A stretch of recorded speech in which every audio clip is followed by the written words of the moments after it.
Okay, so last time, last time yung video na supposedly meron or na-record ay hindi pala, well, na-record yung audio pero nawala yung, hindi na-record yung video. So hindi ko na in-upload. Hopefully ngayon, better na. So we ended up here last time. Okay, if you recall, ito yung solution ng ano. Ito yung solution ng radial equation. Okay, itong V of rho. Okay, and nakita natin na by applying yung ano yung extreme conditions for rho, for rho as rho approaches zero, at saka as rho approaches infinity, magkakaroon ng restriction pagdating dito uh, sa coefficient na to. Okay? Yung restriction na yun is tawag dito is that yung merong maximum value yung coefficient. Okay, and beyond that maximum value, yung coefficients na yun ay zero. Okay, that's the only way to explain yung ang tawag dito, yung extreme values. Okay, so in that case, yung ating recurrence relation na na-derive last time, kung makita ko,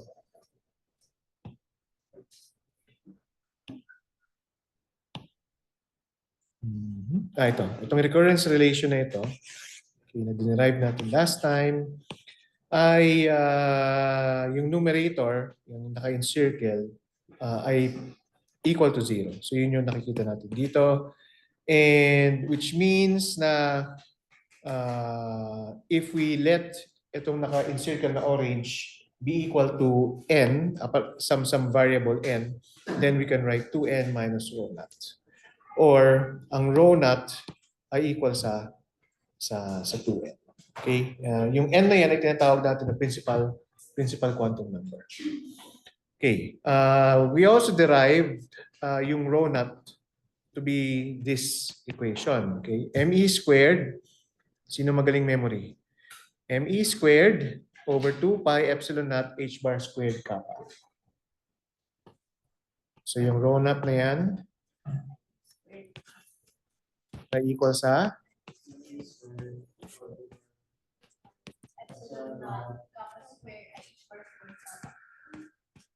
galing.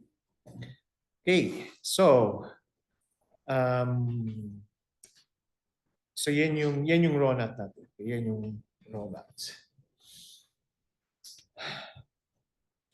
Now, itong system na ito, if you also recall, is yung hydrogen hydrogen atom.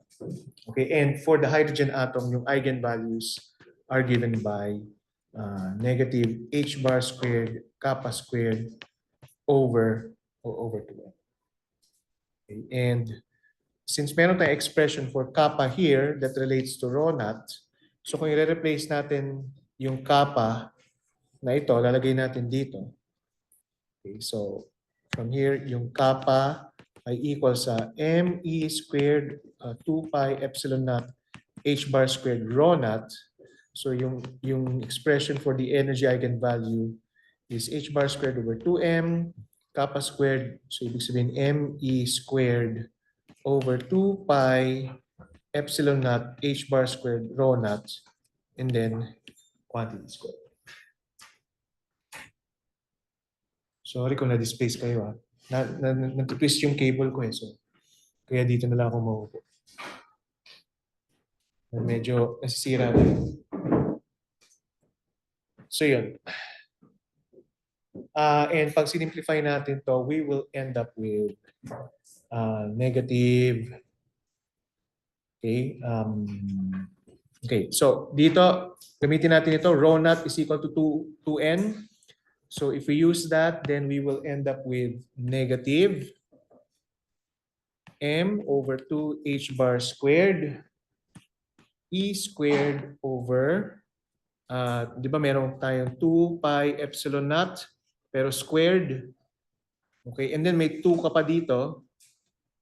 Yun yung i-replace natin dito, di ba? 2n. So squared din yan. So ibig sabihin 2 squared or 4 squared. So 4 pi epsilon naught. And then quantity squared. Okay, and then yung rho naught na ito, yung rho naught na yan, ay meron ding n squared. So meron tayong 1 over n squared na natitira. 1 over n squared. Now, etong naka-brackets, okay, ay tatawagin nating E sub 1, which is yung ground state or energy. Okay, ground state energy. Sorry.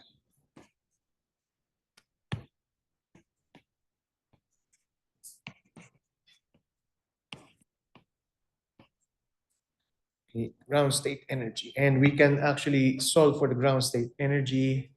Okay, so pag pinlog in natin yung known values, okay, so ground state energy is M over 2 h bar squared E squared over 4 pi epsilon naught quantity squared. Pag pinlog in natin yan, that will give us 13.6 in units of electron volts. So, ngayon, itong energy na to, pwede na natin lagyan ng subscript dito. So, yung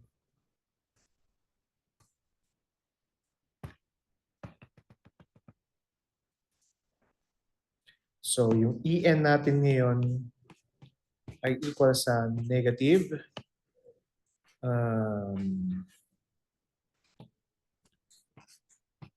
M over 2h bar squared E over 4 pi epsilon naught E squared 1 over n squared. So yun nga, yung ground state E1 ay equal sa negative 13.6 electron volts. Okay, yung n dito ay equal sa 1.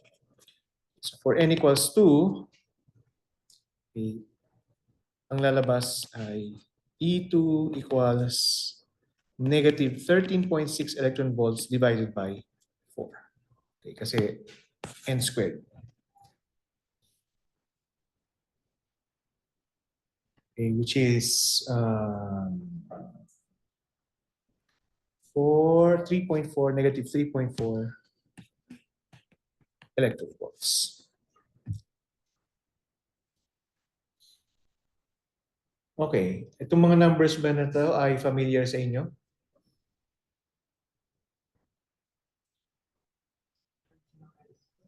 Ha? Hindi. Hindi, naku. Charge ng electron.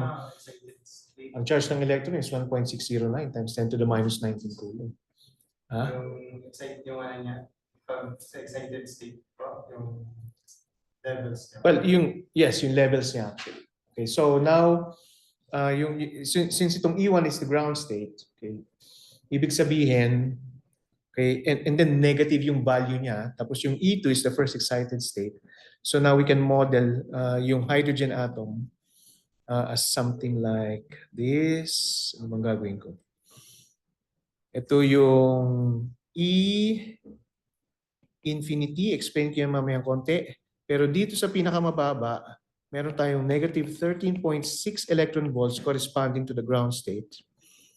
Okay, and then somewhere here, meron tayong negative 3.4 electron volts.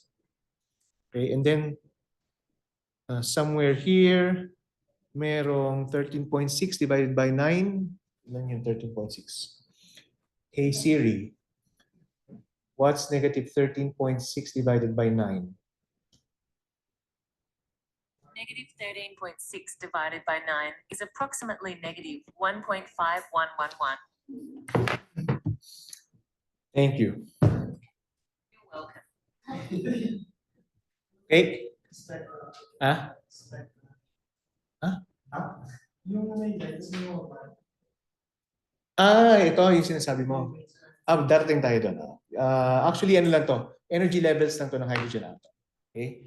So yung ground state is negative 30.6 electron volts. Yung first excited state is negative 3.4, and then yung second is negative 1.51. So as you increase the value of n, makikita nyo na nagsi-squeeze yung yung energy states dito. Until if you let n approach infinity, then you end up with itong E infinity na state. And pag nakita nyo sa equation na ito, na if you let n approach infinity, this is actually equal to 0. Okay? Now, ano yung 0 na yan? Yung 0 na yan ay, ibig sabihin, walang electrostatic energy na nararamdaman yung electron at that level. Okay? Zero eh. Zero yung energy niya. Itong 13.6, ibig sabihin, first of all, kaya negative yan kasi you have positive and negative charges. So yung energy dun sa ground state, okay, between the positive charge and the negative charge is 13.6 electron volts. Okay, negative kasi nga positive and negative yung charges. So ganun kalakas yung hila ng proton dun sa neutron. And as you go farther away, syempre yung force decreases and consequently yung potential energy also decreases. Kaya nagiging 3.4 sa first excited state, 1.51 sa second excited state, and so forth. Okay? So, yung equal 0, yan na yung wala nang nararamdaman na kahit anong electrostatic potential ng electron. And if you add energy to the hydrogen atom, edi magiging positive yung kanyang energy, yung kanyang potential energy. So it will be above yung equal 0 na. 0 na. Okay? Okay? So yan na yung model ng hydrogen atom na inaano natin, na kino-consider natin base dito sa derivation natin using yung Schrödinger equation, okay, for the spherical polar coordinates and yung potential and yung electrostatic na potential.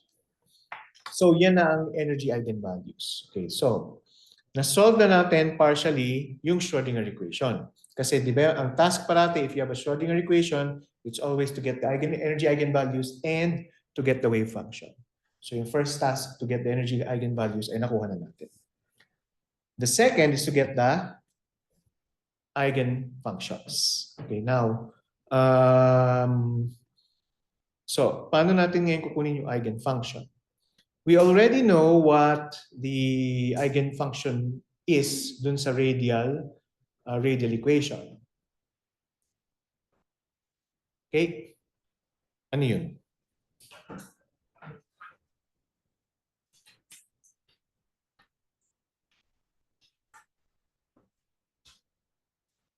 Ano yung eigenfunction yun? Sino ang makakapagsabi ko ano yung eigenfunction? Yes. Yung 1 over Ha? 1 over? 1 over capital R. No.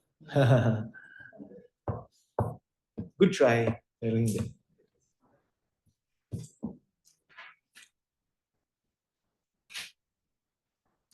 Para nakikita ko kung naiintindihan niyo kung ano yung ginagawa natin. Alam ko na last meeting pa to, pero syempre.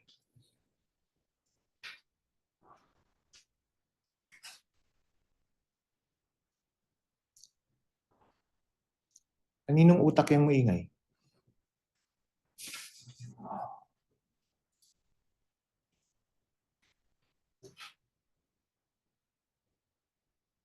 At least yung letter na ginagamit natin for the radial equation, for the solution to the radial equation. Anong letter yung ginagamit natin?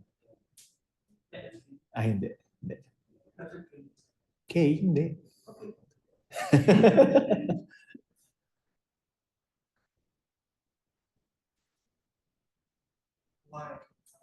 Yun yung, hindi. Y is a function of both theta and phi. So spherical bezel, spherical harmonics yan.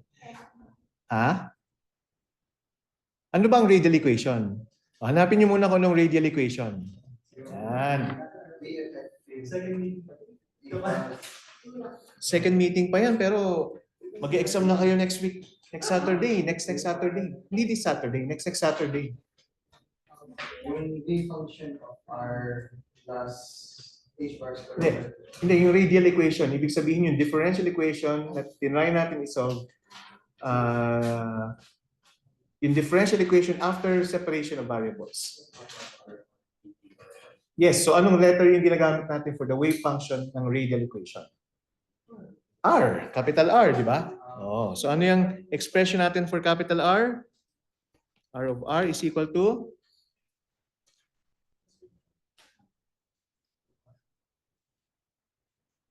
UR. Okay, sige. Pero paano related yung U dun sa capital R? 1 over? Sige, kumpletuhin yun.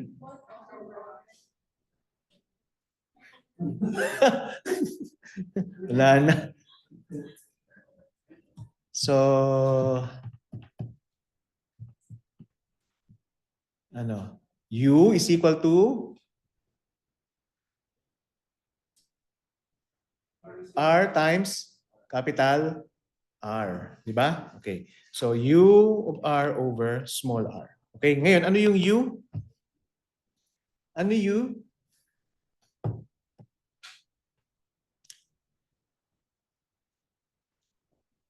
R capital R function.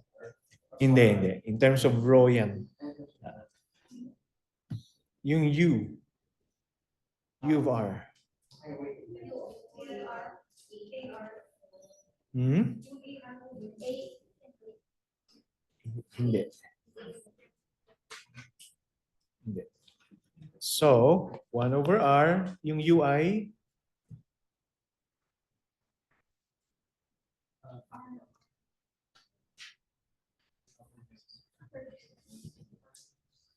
in terms of row yun. Anong R? Yes, okay, okay. Rho raised to the L plus 1 e to the minus rho and then v of rho. Diba? Right? Tapos yung rho ngayon, how is it related to R? R over AN. Okay. Diba? Ito yung diniderive natin last time. Ito yung, diba, nag-set tayo ng limits, diba, para ma-derive natin yan. Yung in-underline ko ng in orange.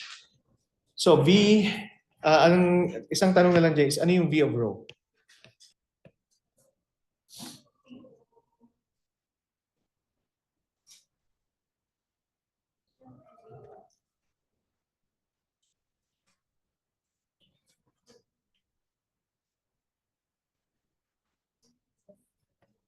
Mhm.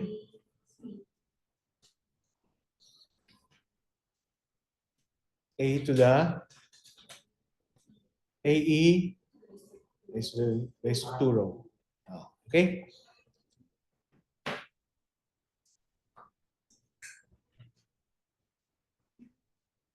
Actually, yung expanded version yung ilisulat natin. Okay. J equals 0 to infinity ng A sub J rho to the J. Tapos, yung coefficients na A can be derived using the recurrence relation, okay, given by this equation. Yan ang recurrence relation, di ba? You start from J equals 0. Pero remember, this has a maximum value, okay, given by this expression, okay, which is related to the principal quantum number. So J max ay equals sa N minus L minus 1.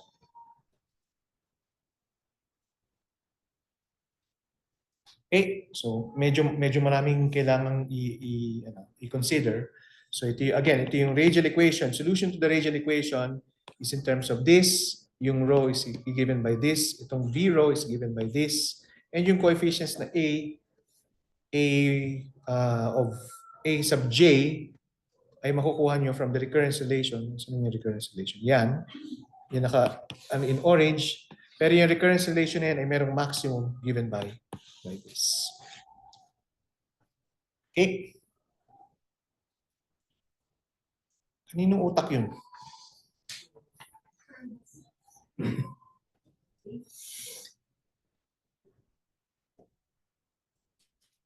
So, ano na? So yan ang solution. Paano natin ngayon i-combine yan? Remember, this is the solution to the radial equation. The full solution, gagawin ba nila yan tuwing Wednesday talaga? The full solution, di ba, is psi, which is a function of the radius r, the polar angle theta, and the azimuthal angle phi. Okay, so r, capital R is the radial solution, and yan ay in terms of both yung variable na n, okay, and then yung variable na L. So in terms of the principal quantum number at saka in terms of the orbital quantum number. Okay, so maglalagay tayo ng subscript na n sub L dyan, okay, which is a function of R, and then yung anong tawag dito? Spherical harmonics. Okay, sub L, M, and then function of theta and phi. Okay, so yan na yung ating full solution to the Schrodinger equation for the hydrogen atom. So it turns out na yung ground state is not only described by one quantum number, it can be described by yung ibang quantum numbers pa. So you have n, l, and m. You have the principal quantum number, you have the orbital quantum number, and the magnetic quantum number. Okay. So, sige. Now, ang gagawin natin ngayon is to create or to tawag dito, is to write out yung wave functions na to for each value of the principal of the quantum numbers. Okay, so let's begin with the lowest. So the lowest is when n equals 1, L equals 0, at saka M equals 0.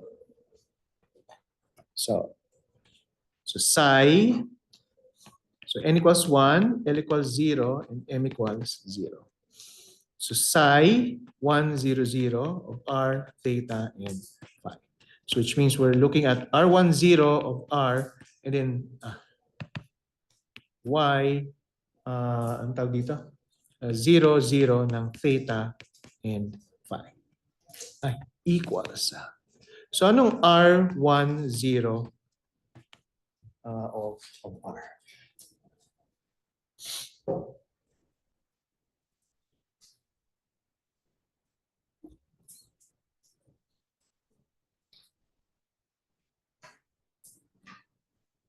Okay, to get that, kailangan mo natin makuha yung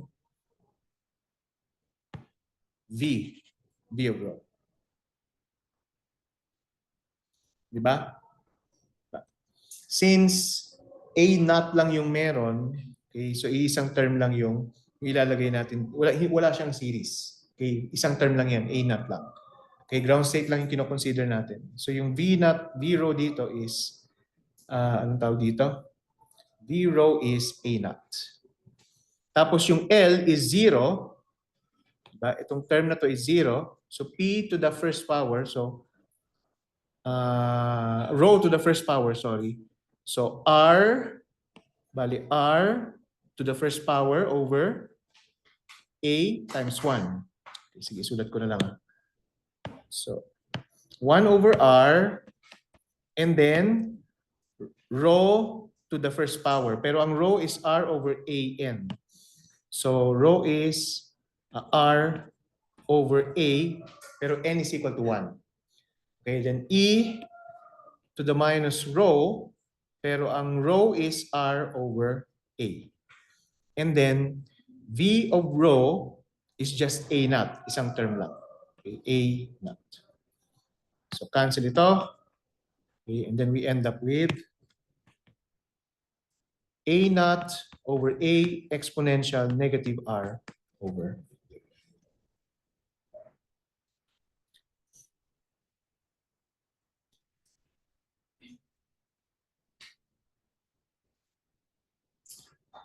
Sinabi ko ba kung ano yung A na yan? Yung A, hindi yung A naught. Hindi ko sinabi, no? No? Hindi, no? Sige, balikan natin yan. Ano ba yung A na yan? First, we define natin kanina yung kappa. okay, to be equal to ME squared over 4 pi epsilon naught H bar squared, okay, times 1 over N squared. Okay, so we rewrite this as 1 over A, hindi N squared, N lang yan. AN, which means na ang A is 4 pi epsilon naught H bar squared over ME squared. Okay? And pag kinumpute niyan, yung A na yan has a value of 0.529 times 10 to the minus 10 meters. Now, pansinin nyo na yung A has dimensions of length, which means na it can be interpreted as a radius. Bakit radius? Kasi we're considering the interaction between the positive and negative charges ng hydrogen atom, and alam natin na umiikot lang yung electron around the nucleus. So yung A na yan can be interpreted as the smallest radius between the electron and the nucleus. So ang tawag natin ngayon dito is the Bohr radius. So 0.529 angstrom. Okay, kasi ang isang angstrom ay 10 to the minus 10 meters.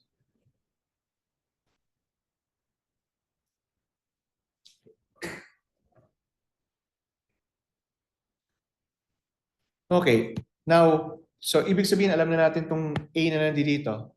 Diba? Alam na natin yung A na yan. So, ang hindi natin alam is yung A naught. Now, to solve that, kailangan nating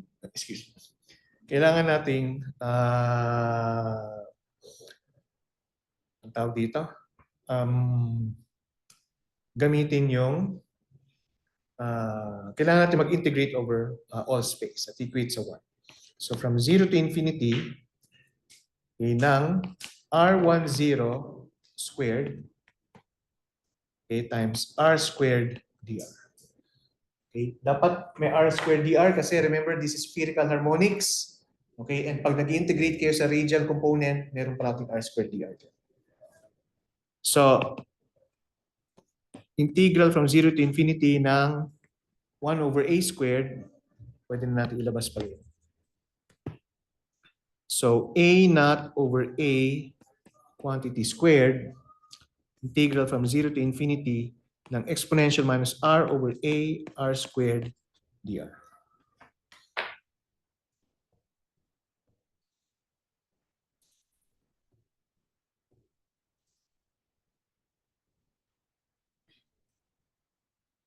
Alam niyo na mag-integrate ano? Anong technique ang gagamitin?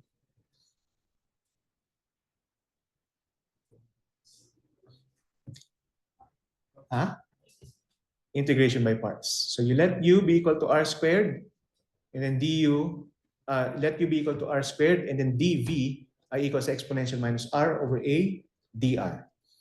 So makakuha ka ng, ang lalabas na term dyan is integral ng e to the minus R over A ng R dr.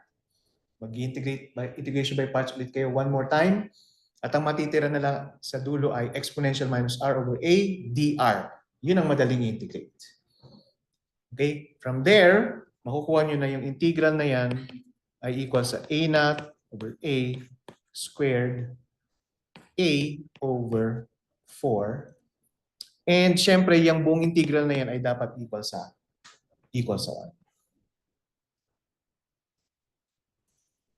No. A cube. Sorry. A cube.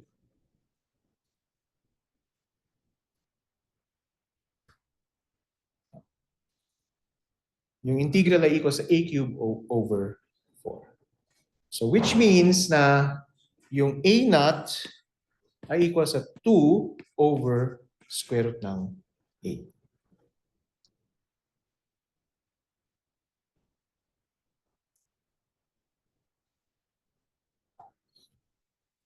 So yung ating wave function ngayon na R, so yung R1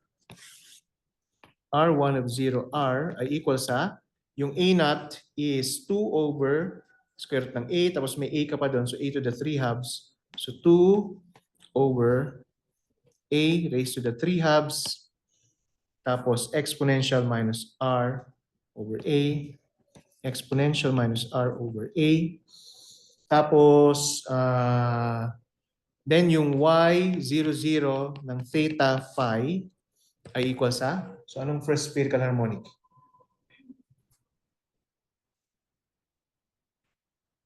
So ang first spherical harmonic is 1 over 4 pi, square root ng 4 pi. So yung ating full solution, psi 1, 0, 0 ng r theta phi ay equal sa, pag sinimplify natin,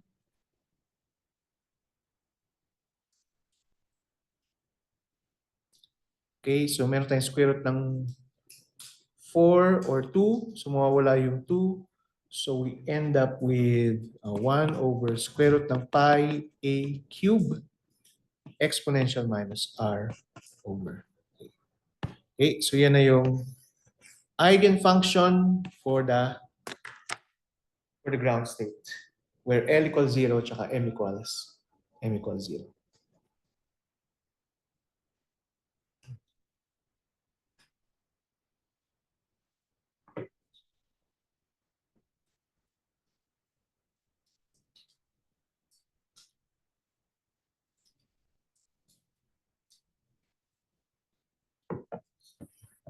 Okay, questions?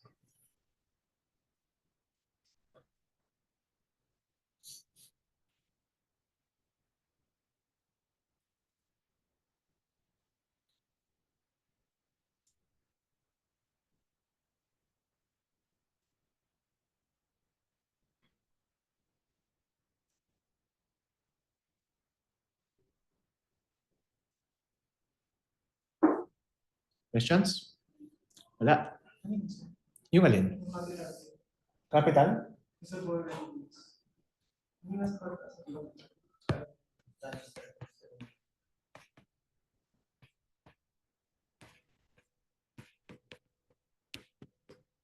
Unit na angstrom, which is 10 to the minus 10 meters.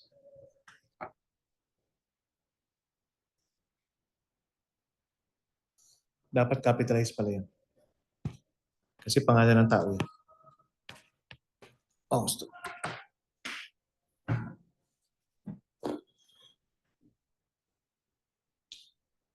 Ang literal na translation ng apelyido niya is steam current.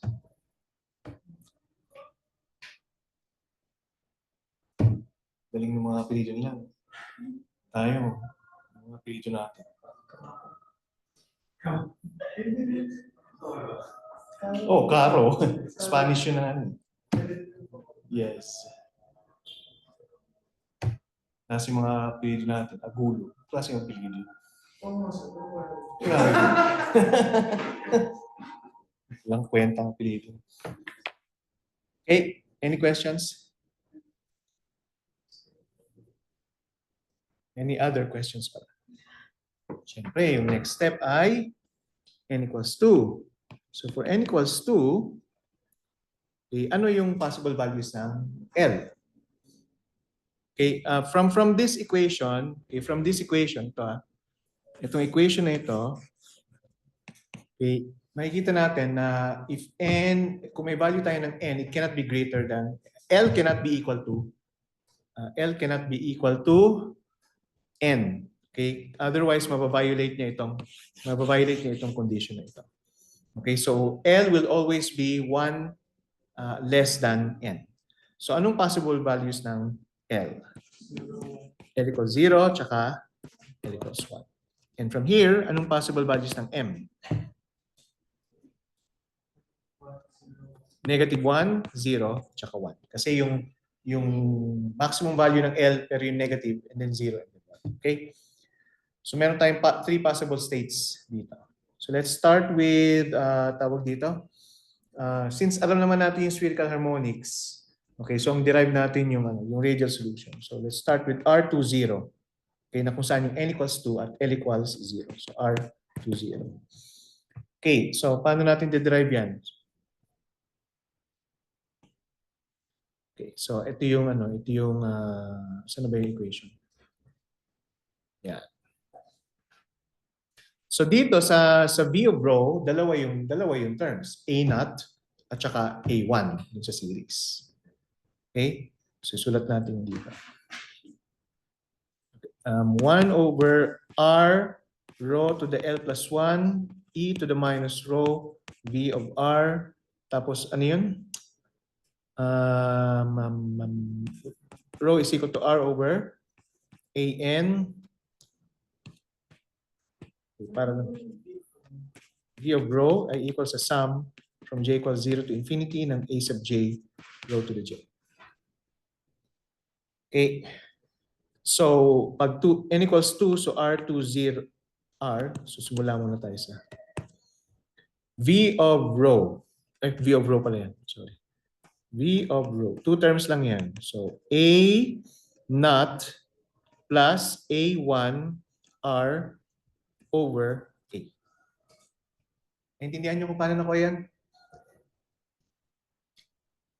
Okay, sabihin nyo kung ano kung hindi nyo naintindihan. So yung rho to the first, ang second term is rho to the first power, pero ang rho is R over A times N, pero yung N is equal to 2. 2 dapat.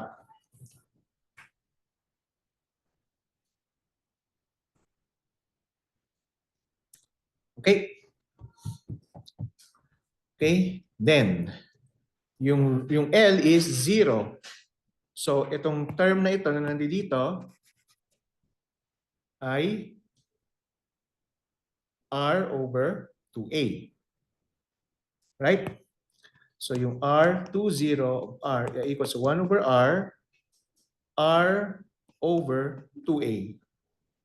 Then, E to the minus R over 2A. And then A naught plus A1R over 2A.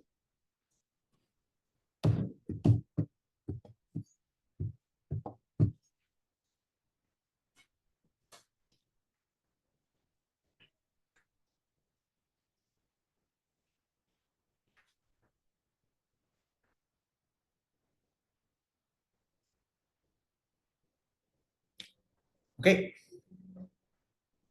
Ngayon, express natin yung A1 in terms of A naught.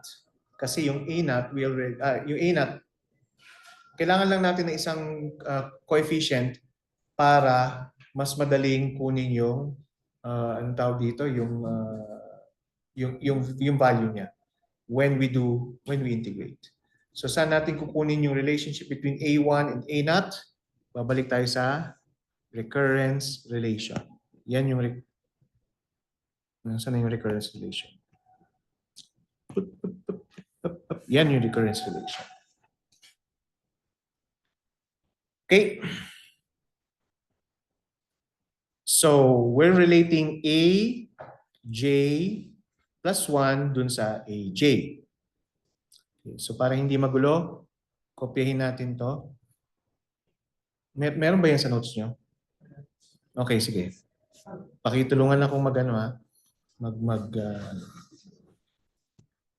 volunteer ka pa dyan. Okay, ano yung numerator? 2, 1. Minus 1, di ba? Dito? Plus 1? Sige na nga, naniniwala na ako sa inyo.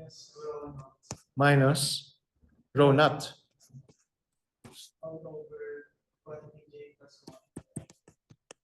Quantity j plus 2. Okay. Okay, so ang j natin in this case ay, remember we're relating A1 and A naught. So j is 0. So we're looking for, ay nako. Plus 2. Ha? 2L plus 2. Sandali ah. Okay, nakashare pa rin. Yung audio lang, you are sharing screen. Okay. So ano yun? Yung sa baba, so j plus 2L plus 2. Kasi naka-parenthesis siya. Ganyan ano? Tama? Okay, so we're relating A1 with A naught. Okay, so 2, tapos yung J is 0. At sinabi na ang hinahanap natin dito is R20. So ibig sabihin L equals 0. Okay? So 0 plus 0 plus 1, di 1 lang yun. Minus rho naught over 0 plus 1 times 0 plus 2 times 0 plus 1. So ilan yun? 2? Tama ba?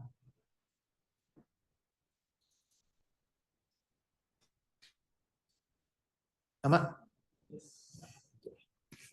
And then A naught. Or 1 minus rho naught over 2 A naught. So dito kanina sinabi natin na may 2 terms lang.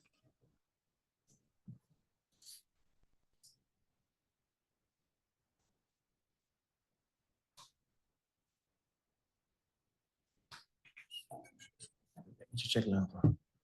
Rho naught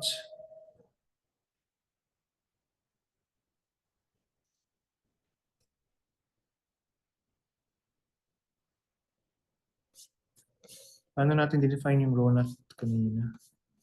Rho naught.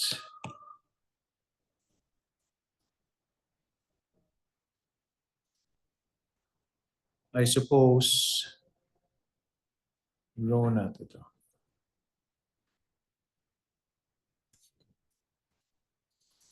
Dali ah.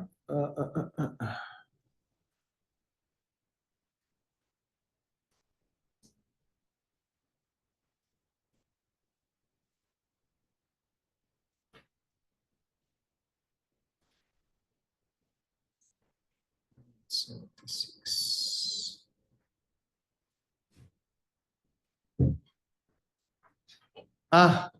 Ang rho naught sinabi natin equal sa 2n, no? Dito kanina inano natin 2. Ito, yan sa taas. Rho naught is equal to 2n. Okay. So ibig sabihin bakit may 1?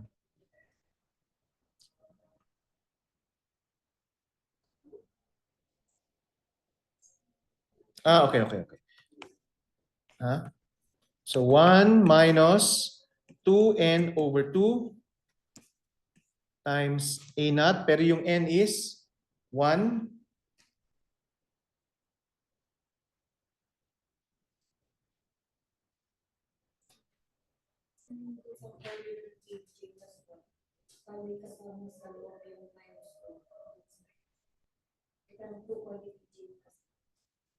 Ito, dito. Ganyan. Tama. Tama. Hindi. Minus. Yun nandyan? Hindi siya kasama. Ayan. Tama lang yan. Tama siya. Okay. So, reconcile natin ito ngayon. 2 minus 2n. N is equal to 1. 2 minus 2, 0 nga. So, meron tayong... Ay, shit. Oo nga. So, dapat ito ay... So, 1 minus 4 over 2. 1 minus 2. Yun, A naught. Yan. A1 is equal to negative A naught. Yan. Okay. A1 is equal to negative A naught. Alam ko yun, pero chine-check ko lang kung... Wala na, laos na talaga yung joke na yun. Yung mga freshman, tumatawa pa eh. So, pwede kong isulat ngayon to as... Kakancel ko na yung R, no? So, babalik na tayo dun sa R20. Okay. Cancel ko na tong R. Okay. Ang matitira is R20 of R, 1 over 2A, exponential minus R over 2A. And then yung A1 is negative A naught. So, pwede ko nang i-factor out yung A naught. Lalagay ko na dito yung A naught. Tapos, 1 minus R over 2.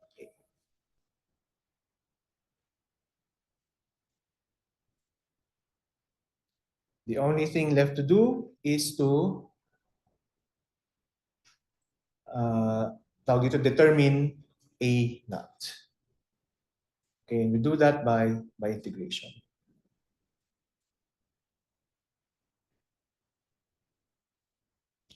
By normalization. Okay.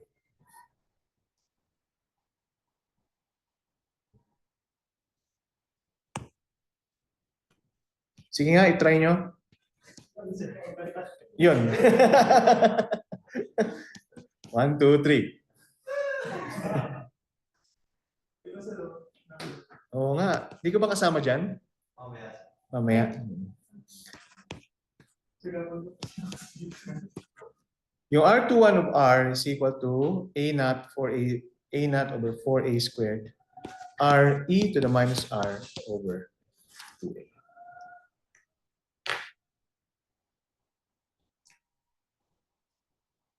Kaya mo rin yun, Rog?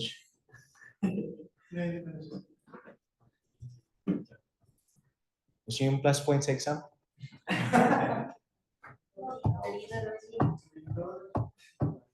Hindi. Hindi yan. Sobra naman kayo. I-ano nyo na to. Derive nyo yan. Yes, derive. Ito yan, yung R21. R21. Sulat nyo sa papel. Oh, paano ko kayo bibigyan ng plus points kung hindi niyo ipapasa? Okay. So, ipopost ko na muna itong